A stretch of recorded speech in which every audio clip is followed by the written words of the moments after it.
All right, we are live. I just got to give it a second to kick in over here on Instagram. Hello, everybody. Thank you, as always, for joining us, whether you are joining us live or you are watching this recorded.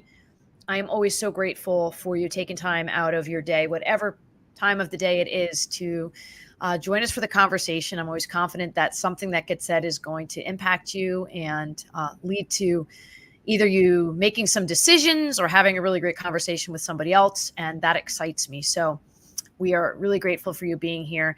And I am also very grateful for my guests. So Patricia is someone that I have gotten to know really well over the past year and a half. And we've had many conversations. So this is in no way one of our first conversations. But the cool thing is every time we talk, there's some neat little new angle that we find out either about each other or in having the conversation about life in general and the way we put our thoughts together. So I'm really excited that she is joining us today.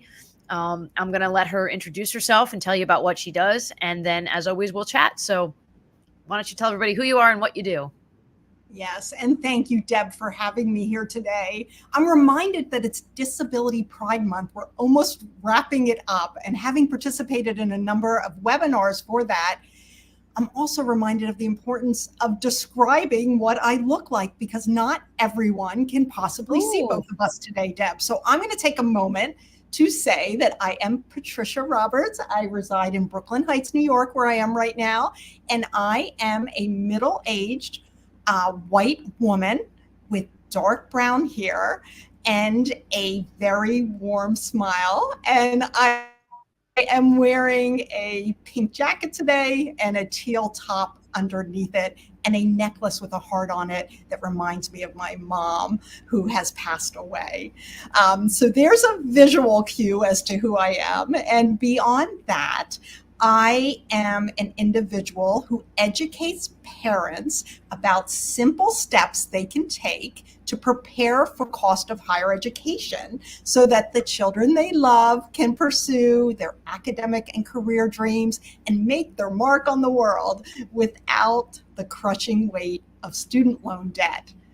And I also educate parents and others about the existence and usefulness of a type of account called a ABLE account. We'll talk more about that later, that can help individuals with disabilities save for various things. Education can be one of them, but it could be a wide range of supports that can help that individual.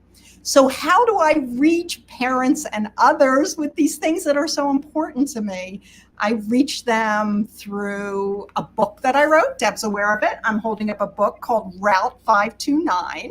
I provide really good, easy to understand education in the book.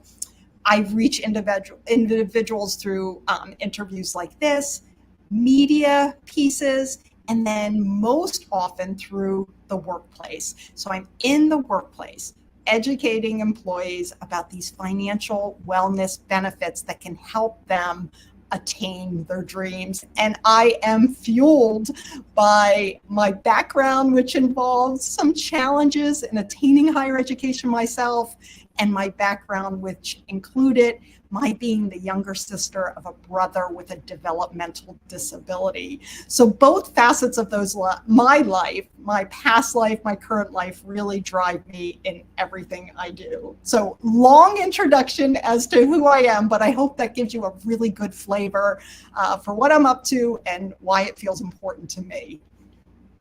I love that you gave a long introduction and that you touched on all those different pieces, because they really do all contribute to who you are and the way that you communicate with people, whether you're talking specifically about the ABLE plans or you're talking about the 529 college plans, or you're talking about just in general the importance of us planning financially for the future and the ways that we can do that incrementally so that it doesn't become overwhelming. And then in the end, you can look back on that. So I think that you really touched on a lot of those. Since you started off talking about it being Disability Awareness Month, even though it is, to your point, almost at the end, I think that that's a good area where we could kind of talk, because I think that that's something that not a lot of people know about. I don't want to miss the opportunity to also talk about the 529 education plans, because your genius with that is awe-inspiring. But I think the disability piece, that's something that you and I know, that you and I have in common, our passion for that and wanting there to be awareness of that because of the family relationships that we've had with people with disabilities and how that impacts both the person who's has the disability and the family members, and how can they help that person to navigate in a way that's going to be the most effective, efficient, and happy for them, right? We want people to feel good about the course that they're taking. Can we talk a little bit about that? Because you and I actually haven't talked a lot about that, the ABLE plan, what that is, when you can start that, just in general, just kind of tap into that. Absolutely. And there is a Disability Awareness Month, and there are days, it's Disability Pride Month, just to be clear. We're very proud of our relations with individuals with disabilities, and each of those individuals, I hope, are feeling proud of their contributions to this world of ours. So let me tell you a little bit about ABLE plans. So ABLE stands for Achieving a Better Life Experience. And the ABLE Act was passed, imagine bipartisan support of something, back in 2014. And through that, Section 529 of the Internal Revenue Code was expanded. There's a subsection now, 529A, that relates to these accounts. Why does it matter that it relates to 529? Well, 529 plans, and hopefully we'll chat a little bit about those later, the college savings plans help individuals save on a tax advantage basis for future higher education expenses. Well, for individuals with disability who may or may not eventually pursue some form of higher education, individuals with disabilities and whose children were touched by disabilities felt it would be important for an account like that to help them save on the same kind of advantage basis for whatever their future may hold. So that's how the ABLE plans were born. And many, I would say most states at this point, do offer ABLE plans, and they're worth checking into. So what's special about them? Just like the college savings plans, when money goes into them, they grow tax-free, and you're not taxed along the way. Tax deferred is really the technical term. So you're not getting those 1099s at year end, or information that tells you have to pay tax on your earnings. No taxes owed. And then when withdrawn and used for a wide range of qualified disability expenses, no taxes owed. And then in addition to that, 20 states or so offer an annual state tax deduction or credit to encourage people to use these plans. Now, what's great about these plans is, prior to them coming into existence, people like my brother and other individuals with significant disabilities could not have a significant amount of money, almost no money, in their name without having it count towards their needs-based benefit calculations. So my brother is a recipient of both Medicaid and SSI. He couldn't have more than $2,000 in an account because it would start to potentially chip away at those really valuable benefits. And Deb, if you have a disabled person in your life and you are able to get some form of assistance, you really don't want to lose it. You know how important it is. So these accounts don't count towards those calculations. So this is the first time ever a form of savings is available to individuals, and we'll talk about which type of individuals with disability are eligible. But this is the first time that these individuals, in my view, can get on a path to financial freedom by having money in their own name. Up to $100,000 in the case of SSI will not be counted. And that's what's special. So who's eligible? Currently, to get the legislation through, there had to be some guardrails on it. It started out individuals whose disability began, the onset of which was before age 26. So that's going to get changed to 46 in a few years. That's been passed. It's a date down the line. But right now, you must have acquired a significant disability, one that's not going to be resolved within the next 6 months or year. And it must have began, as in the case of my brother, his was at birth, before the age of 26. You don't have to be below the age of 26. You can be 60 or 80 or 50. but the disability must have began then, and it must be a significant one. One that has enabled you to be eligible for SSDI, which is a form of disability insurance, one that a doctor can certify is a significant disability. And I can lead you to lots of information that can help people to decipher that. But these accounts are now available. Enough people don't know about them. You know, Deb, you may have heard me say 64% of Americans can't identify a 529 college savings account, and they've been around almost 30 years. Imagine something that's just been around less than 10 years. Most people really don't know about them. So that's why I'm on a mission to educate people about the existence and usefulness of these accounts for either themselves, if they happen to have a significant disability, or a loved one, as in your case.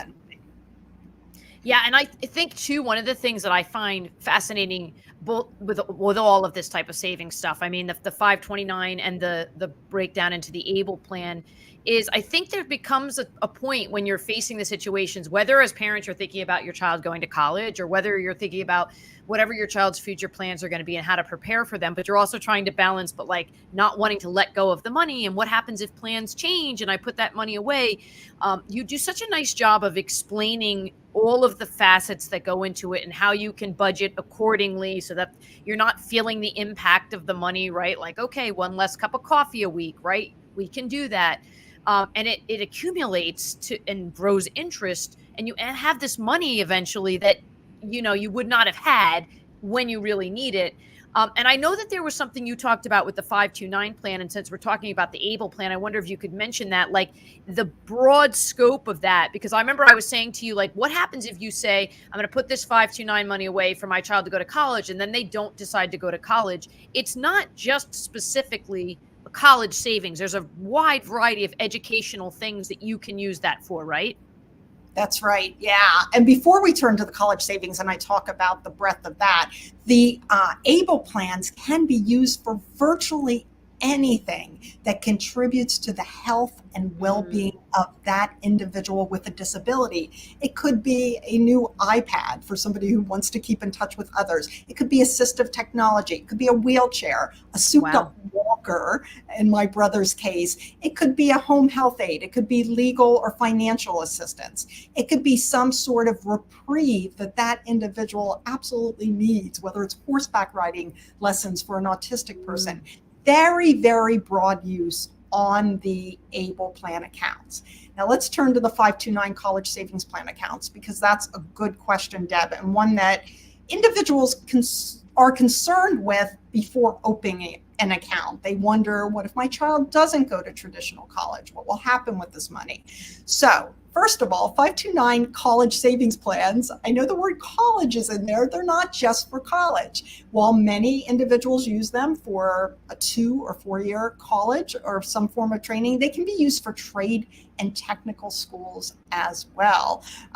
Registered apprenticeships, there's costs associated with them. Uniforms, equipment that you need can be used for them. Can be everything from cosmetology school, which the individual who does my hair attended, to an advanced degree in psychology. That same person who does my hair is seeking that now. She's actually pursuing a degree in psychology, which makes sense, because I feel like when you're doing people's hair for years, you're learning a lot about them and what's on their mind. But it could be something like that. It could be graduate or professional school. It could be dentistry school, veterinary technician school, becoming the veterinarian. I mean, there are so many forms of education across your state, across the US, and in many cases across the world as well. So not just for college.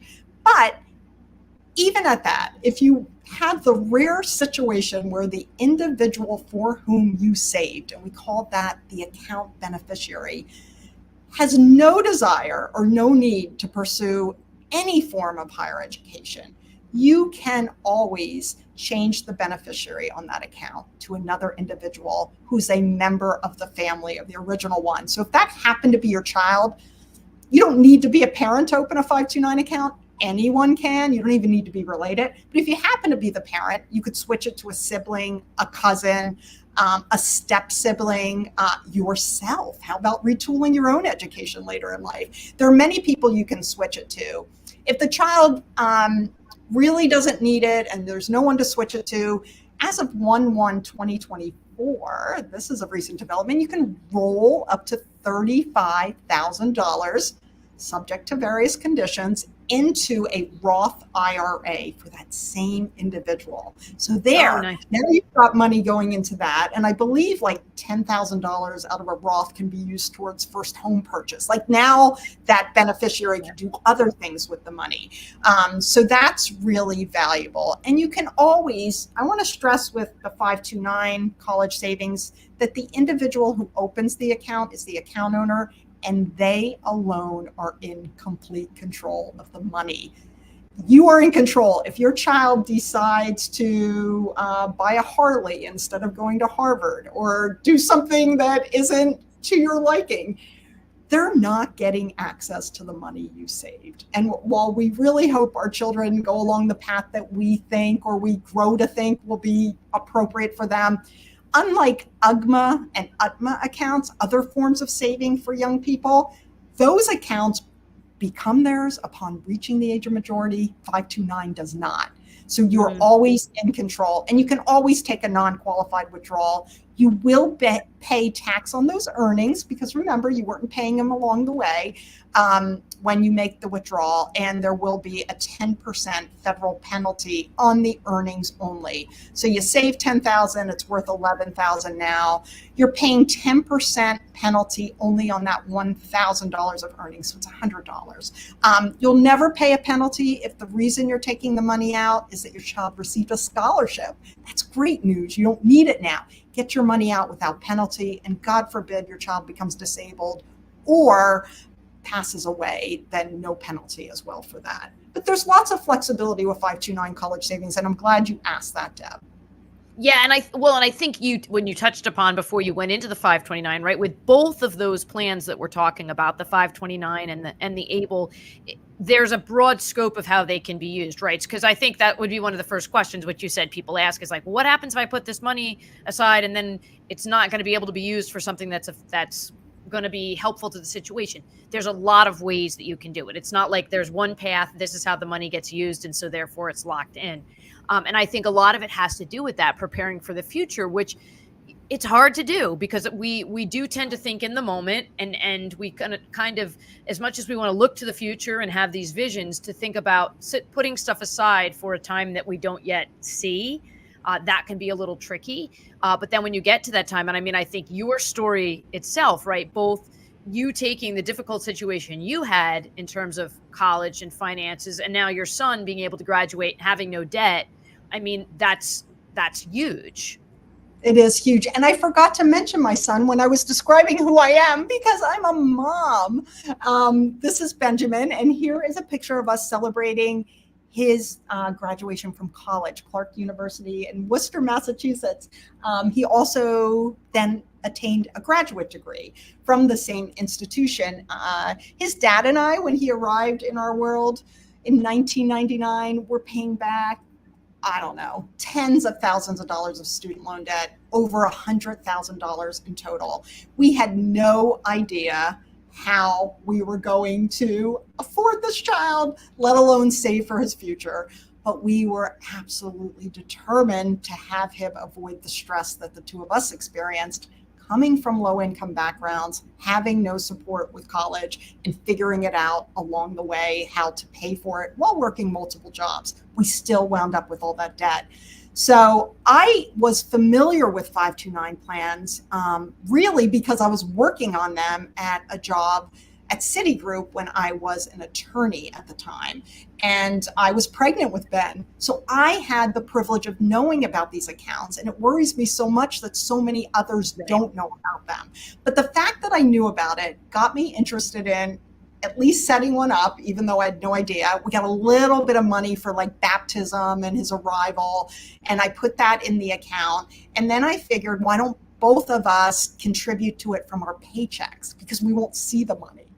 So many people probably contribute to the retirement accounts through their paychecks. Maybe there's other things that they're paying or saving for that way. But we just took a little at a time out of the paycheck. And that really was our key to success, was doing that. And we didn't save it all. His ability to graduate debt-free, largely based on savings, also based on making a very sensible decision about which school to attend. So he had a range of options, but we didn't go for the one that was $75,000 a year that was going to be a big stretch. He went for something where he was awarded an academic scholarship, and he knew the implications. He knew what we had saved. He had been involved with our saving all along.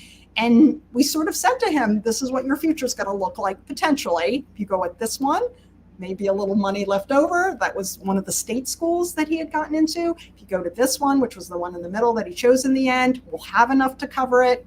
That'll be good. And then if you went to one of the more expensive ones, no, there's going to be a gap and you're going to have to borrow for it. And you'll be repaying it over the next 10, 15, 20 years, depending on the amount borrowed. So I think the sensible decision, the college scholarship and our savings together really led to this debt-free degree. And I couldn't be more proud. Yeah. Could well, not and I mean, I think, the fact that and I know you've given that book to people and you encourage people to, and I mean, I've encouraged people when I find out that they're having a kid, I'm like, you should get this book, right? Because I think, unfortunately, like I think about the situation when I was getting ready to go to college and we were meeting with people about financial aid and financial loans and all that stuff, but that's way up at the gate, right? You're talking about starting this in the beginning, start putting the money away, because by that time it is hard to start figuring out all of how you're going to make it work. And I did have a substantial college debt as well. And I had gotten some financial assistance and some scholarships and things, but it didn't cover all of it. And, with those loans, a lot of times too, they're telling you this is how much you should take out. And you end up taking out more than you need, but then you spend it because you have it. And so there's just so many things that happen as a result if you don't make that choice. I do love also that you made the point about choosing the right college. I think that that's an important piece. And that's important across the board, both for the student making the choice, also for the family encouraging the choice, right? There can be a lot of times an assumption that certain colleges with certain names have a status associated with them, and that's going to get you farther in life. Whether you decide to go for the top school, and I say top school meaning how we have culturally determined top schools, right? Because I'm not necessarily going to say one college is better. I think that there's what your right fit is. You need to make a choice for the college and the financial situation that are going to be right for you. And that takes a lot of time and a lot of discernment. My oldest, as was born with a disability. He was born with brain damage. And so college was not something that was going to be a fit for him. He has done some other things to kind of further his education. But for my daughter, she's going to be a senior this year. And we've, started talking about the different colleges and stuff. And she decided I sat down and looked at, here's the budget, here's what we can do, and here's what everything's going to look like. If you go to, we've got a community college that's associated with the state system. If you go to the community college for 2 years, massive amounts of savings. And we looked at the program and how it's going to transfer into the other college. And, I really was, whatever decision you want to make, but here's fully informed. And she's like, I want to do the community college for a couple of years because that's such a huge financial savings. But I think that sometimes we hesitate to have those conversations because there is still, not as much as there used to be, but there is still a certain amount of validity that we associate with some schools over other schools. When ultimately, at the end of the day, it's about what is your long-term life going to look like if you make this decision versus that decision. So I love that you had that decision with your son and that he was aware of the savings and stuff like that. Now, you were talking about like when he got money. So when he got money for his birthdays and stuff, was he ever part of putting money into that account as well? He was actually. He wrote the foreword to my book, Deb. So take a look at that again when you have a chance, because I love the fact People were telling me, get a personal finance expert to write the foreword, do this, do that. And I'm like, no, this is a book for parents. Let's hear what a child has to say about the experience of growing up in a family where they were prioritizing saving for your future. So in that, he talks about, which is absolutely true, the fact that we would take his coins that he saved in his piggy bank to the bank twice a year. That's right. And cash them in and deposit that money into the 529 account. He would also, when he received gift money, not necessarily the tooth fairy, but maybe gifts for the holidays or for a birthday or some other religious milestone, confirmation, First Holy Communion, whatever the case may be, put a portion of that money into the account as well. So he did have a stake in the game, and he certainly knew we were saving. He knew he was going to college. It wasn't whether, it was when. And he knew that his dad and I were taking money out of our paychecks, and he knew why. Because we told him the stress that we had been under, not to worry him, but to tell him a little bit about our own experience and how important it was for us to try to do better for him so that he could truly pursue what he loved at a school that felt right to him, a major that he really liked, and then come out and get a job that he really wanted to consider versus one that paid a certain amount that could help him meet his student loan payments. The other thing he was able to do, and he did work through college, and he did work during the summers, but he didn't work like his dad and I had worked, like crazy, to try to get everything done. I think I had 3 jobs in college, and I sold I sold my blood plasma for $35 a week. I mean, craziness, going from this to that waitressing job to office job to blood plasma. I mean, we didn't want him doing that, but he was able to, in addition to working a bit, he was able to pursue volunteer opportunities that interested him. And during one summer in particular, he took an unpaid internship.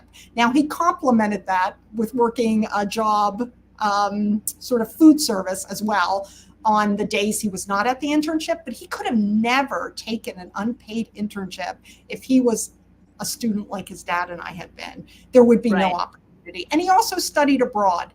So he, in writing that foreword to my book, reflected on what he learned along the way, what he observed was going on, and the opportunities it presented to him. And he also talks about the fact that he learned taking small, consistent steps, not only for saving, but in other ways, can really serve you well. And I know he's a good project planner. When he got a big project at school, he thought about, let me back into the steps I need to take and actually take them to get this thing finalized. So there was more than financial knowledge that was gained. I think he really learned that our consistency, our commitment, helped get this done. And we did. We got it done. And I'm so happy. And we drove our 20-some-year-old car to college, right? We never bought another car. We had that same car. We still have that same car. We weren't buying things we didn't need. We cut the cable TV. That's something we gave him the opportunity to do, was to look at our family's expenses, not with a sense of worry, but a sense of, hey, what do we think we can cut? And he was like, I've got so much homework. I'm not watching TV at night, maybe the cable. And that's something we cut out. So those are the ways we engaged him. And I think it served him well. And I know he truly appreciates the effort we put in. And now he has his own apartment. I'm an empty nester. He is saving for retirement at his first job. I mean, I feel so good about all this. And he's got a little flexibility, not that stress that I carried. It took us 20 years to repay our debt. That was a lot of stress for a long time. But feel good about it. The other thing you should know, and your listeners should know about me, is that I truly believe in the value and the importance and the significance of higher education, whatever form it takes. And I know that it enriches the individual who gains that education, and I know it can help the lives of those around them as well. And as an example, after I finally got my student loan debt repaid and got through my various forms of education, which were both an undergraduate degree in philosophy and political science and a law degree, I was able to purchase a home for my mom and that brother of mine with a developmental disability. I could have never done that had I stuck with what my high school guidance counselor suggested, which was to not go to college and stick with the waitressing job. I did have to step away from my family, even though I was sending money home from college. As the other girls were getting money in the mail, I was doing the opposite. But I was able to get that education, empower myself, lift myself up, and then better positioned to help my family. And as someone who had housing and food insecurity as a child, the sense of pride I had of being able to do that was incredible. And I attribute 100% my attaining higher education to my ability to do that because of the doors it opened from a career perspective. Nothing wrong with waitressing. My God, such a good career, helps people tremendously, but I don't think I could have earned what I needed to earn and developed in the way I've developed in order to achieve this. And now helping other people, right? Well beyond my family. Well, yeah, I mean, and what I hear in that is keep learning, right? Just keep learning, however that's going to work out for you, whether it means going to college, going to a tech school, programs that you can sign up for, but continue to learn to maximize the potential that you have, right? And again, to your point, if somebody is a waitress and really loves waitressing, then that's what they should do. You just want to be the best version of yourself that you can be.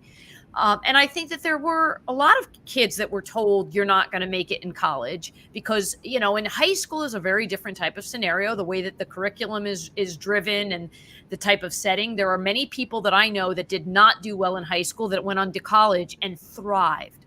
Really just, So I do think that there is sometimes assumptions that are made that, well, you're just not a student, right?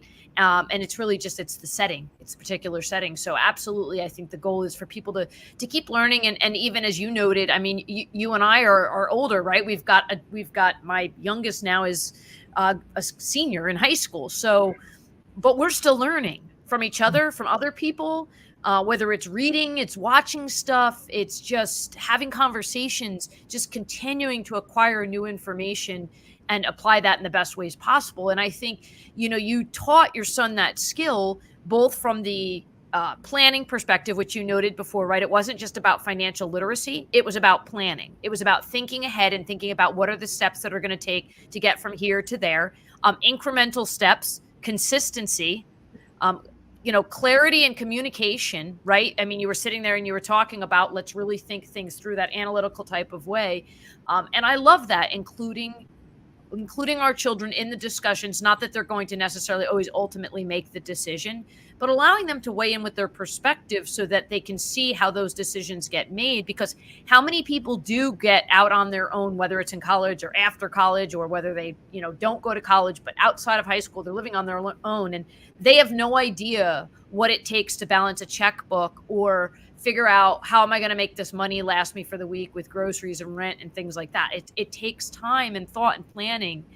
And I think for parents to be willing to share that information, but for all of us, if we struggle with that, to be willing to say to somebody, can you help me? That's right. Oh, I think you're on mute, Deb. I think you hit mute just a second ago.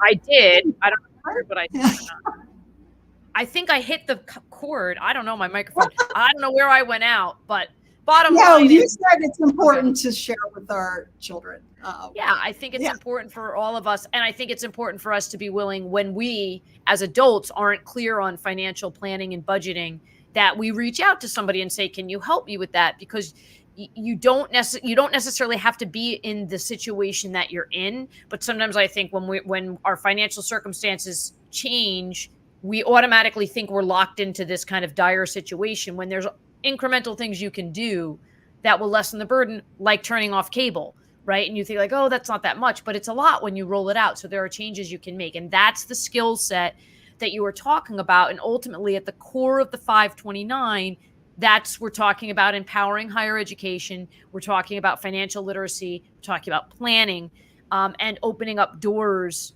that are far in the future, but that are going to leave a dramatic impact on the person's life. So true. And I do want to talk about how to open a 529 account. Yes. Yes. So every state except for Wyoming has a plan.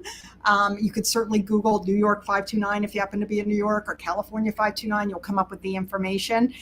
You can do it on your own, direct with the website and the state plan. Almost every plan has a professional investment advisor or investment management firm underlying it. Some have Vanguard, others have Fidelity. You can take a look at what's out there.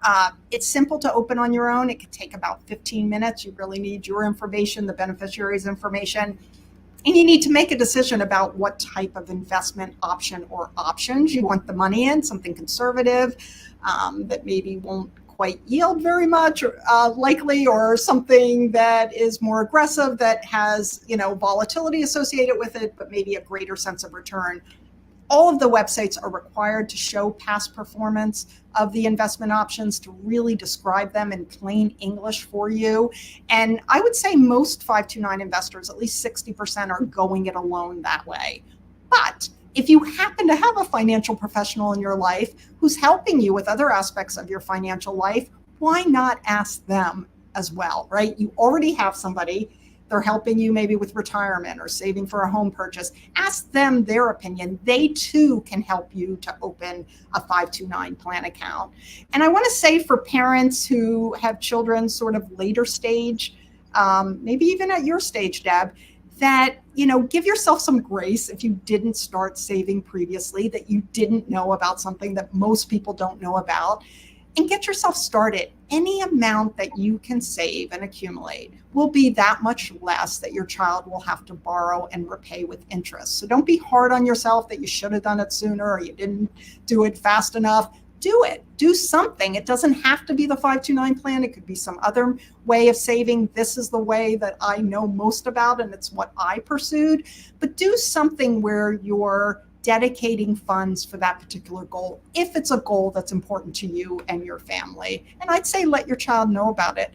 There's research that shows that children that are aware of, and these are low and moderate income children, if they're aware of savings that have been earmarked in their name for higher education of even under $500, they are 3 times more likely to attend some form of higher education and 4 times more likely to complete it. So it's the knowledge that someone believes in them that is helping them to maybe be more academically engaged, to see college or some form of higher education as part of their future. So while the dollar amounts, yes, do matter ultimately with the sticker prices of college, just getting started can really be valuable as well. And accumulating what you can, I assure you, will be meaningful to yourself and to your child whenever you do it. But sooner rather than later is probably the best advice.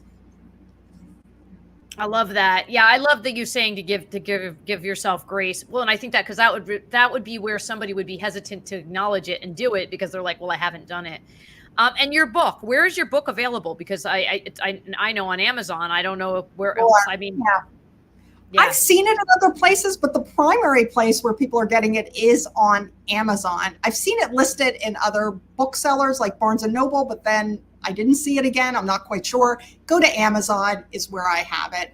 And if anybody's listening that works for an employer who should be bringing 529 education to the workplace and education on ABLE accounts, please reach out through Deb or otherwise. We'll give you, I'm sure, some of my social handles, because I would love to bring this awareness into the workplace. And I want you to know that employers can not only offer education on these plans, they can offer payroll deduction to them.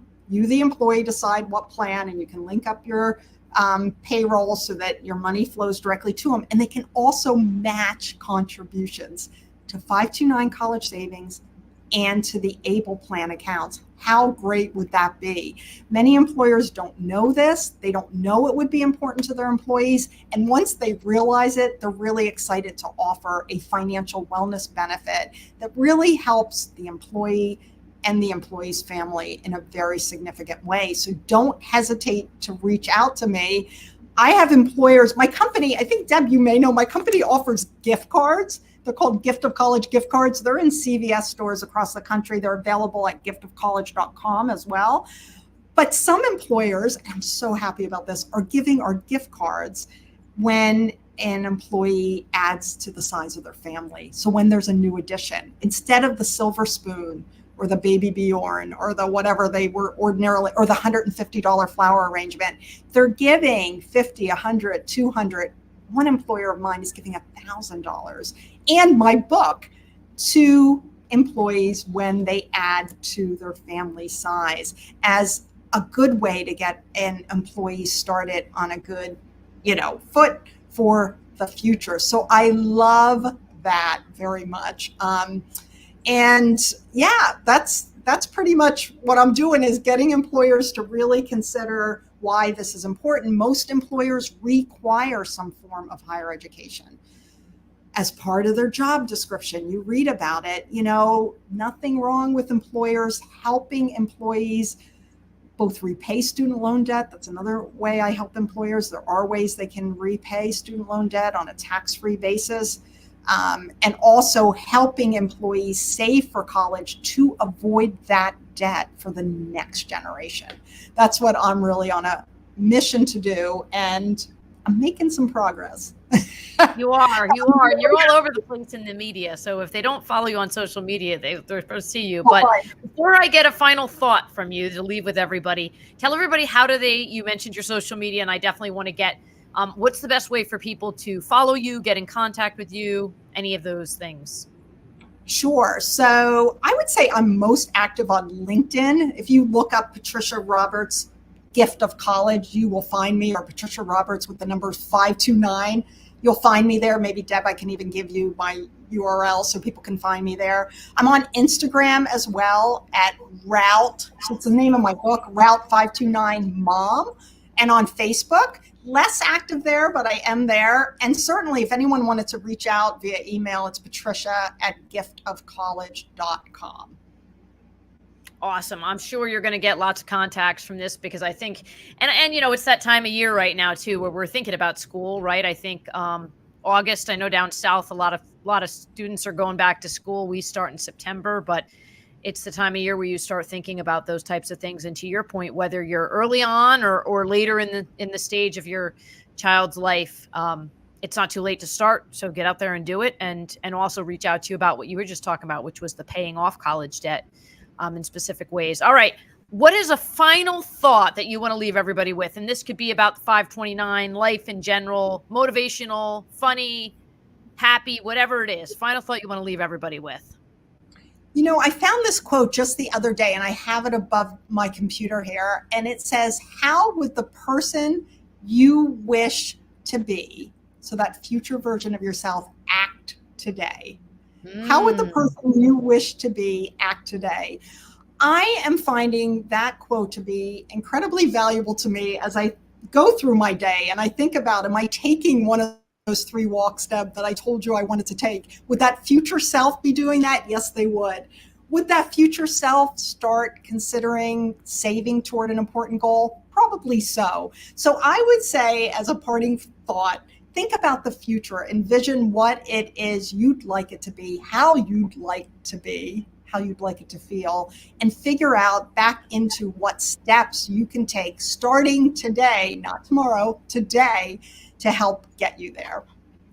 I love that. That's amazing. Yeah. I mean, and I do the letter thing, right? I write letters to myself and that type of stuff. And I think it's in that same thing, reminding myself that I'm all those things that I envision I'm heading towards are starting now, right? Oh. And you're right. We got to live in it now. Yeah. I forgot. I do want to do a shout out to Deb's book, and my very favorite poem within it is called "What If I Told You." I love this, and I hope individuals will look for On the Path and purchase it. Where is it available, Deb Harrison? Amazon as well. Yeah. I mean, if you go to my website, it links to the Amazon link to purchase it. And I appreciate that. And that poem that you mentioned, as we were talking about earlier, was it was a really cool experience for me. It came in one piece. That's not a lot of times how poems happen, but it came to me in one full piece. And it's one that a lot of people have reached out to me and told them It's told me it's one of their favorites, ranging in ages and gender. There's no like specific dynamic. But so I definitely feel like that was written through me, not necessarily by me, but written through me to go out to people. I think that God had that message for people to hear. So I hope that people find that and realize how beautiful they are. And thank you for acknowledging that. Thank you for being here today. Thank you for all that you do and for being so creative with your media. You know, you find ways to connect it all together to get that message out there because you are so passionate about preventing people from ending up in a situation that you saw and don't want other people to be in. And I just admire so much when people take a lesson that they've learned and then throw everything of themselves into trying to help other people learn it before they did. So yeah, I appreciate that very much. And with that, I bid everybody fond farewell. We are grateful for you hanging with us at whatever time of day you consumed this content. And whether it's the 529 plan or starting a business you wanted or starting your quiet walk, get out there and do the thing that you think you want to be doing in the future. Start now. So thank you again for joining us. Take care, everybody. We appreciate you.